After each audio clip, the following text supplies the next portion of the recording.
Okay, hey guys, what's up? Edit City here, very sick. Gonna make a tutorial, voice tutorial today. Just simply because this needs to be spoken. It'd be way too much text. I'm not gonna make you guys read that. So I'm sorry if you want to listen to a good song. Can't do that today. Anyway, so this is how to put fire on his head, and basically you want to split the scene. It's in here. Split the area where you want it, and obviously shorter the easier. But I picked this one because there's a lot of movement when it goes down like that. And I would typically only do this effect for close-ups or even people mostly standing still. I would not do it for I would not follow one of the guys in this area. That'd be very, very, just, it wouldn't be very good. Right here, yes, that's a good spot to do that. So I'd pick there. But right here, there's a lot of movement. So I picked this scene because it's a close-up. So basically, you want to import your clip. And there's a bunch of fire overlays out there. Um, this one is not terrible. I'm not going to use it though because I don't like that one. I'm going to use this one. And basically just simple like that. It's nice enough, so we'll just import that. It's going to be over the clip like this, so then you just want to hit new. You want to make sure you have the multi-layer feature bought. Fire goes on front, clip goes in the back. And then when you hit the color, okay, if you were to hit, if it would look like this, and you want to hit color, you want to hit touch the screen where the fire is not, and then this top dial kind of adjust the mass of it. So go like right there. That's the color tolerance, and then the bottom one is blend. So how well does it blend? That's terrible. So you want it to be more towards the top, and like that. It looks pretty good, right? Doesn't look too bad. So right now this is what you got. It's in the middle. It's very unappealing because it's just sitting there. It's better than Cute Cut because it's not making the scene dark or anything, but it's just sitting there. So you want to hit this one, and then you're on the last keyframe. So make sure you are at the front. And what you want to do is you want to this is the first one.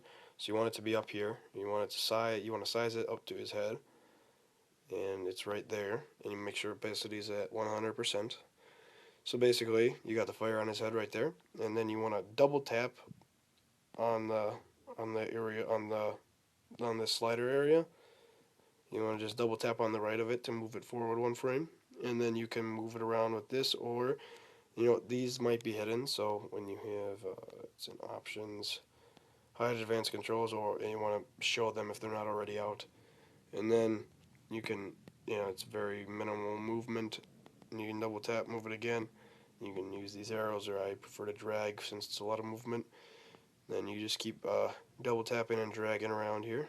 Seems really simple, but if anyone knows the reason for why sometimes it doesn't look so nice, that'd be really nice if you could let me know why. Because for the most part, it follows around, but as soon as I were to change the size or something, it means the keyframe before it would also change, and they'd all change to fit that last keyframe instead of being the size that I wanted them to be. So maybe work it backwards or something, but this way works because you just go in and you fine tune everything, make it all the size you want, like this. But then um, rotating it would not be the best, so I would find a scene where you don't need to have it rotated. But yeah, the easiest is just where you don't need to resize the flame or overlay it all, and you can just have it follow him around, because then you're gonna not have to do so much revising of the scene. So basically, just keep following it around. I'm doing this one really fast and crappy, so it might not look super good, because I have another part of this tutorial I want to show you. And then we'll just do that much for now. So it's just going to stay there because you're not done with it, but you're going to follow it all the way through, I'm assuming. So see how it's not really following him the best, like it's out of the way. So basically you want to just go back in every keyframe, and I like to just touch everything up and just make sure it's all still on his head, because sometimes it will move on you. And it could just be my screen recorder, but I still would recommend going back in and touching up everything and making sure it's all still on his head like this, working your way backwards. and then looks pretty good for the most part.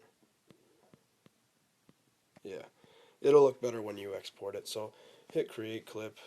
Okay, good. Sometimes it crashes. Do not be discouraged. You're just going to have to do it again. So that's why I recommend doing smaller portions at a time. But this is what I got so far. Looks pretty good. Um, I mean, just the part where it's following his head, I stopped, midway through. But then that's just the fire overlay. So we're going to get rid of that because I want to show you how to use other overlays.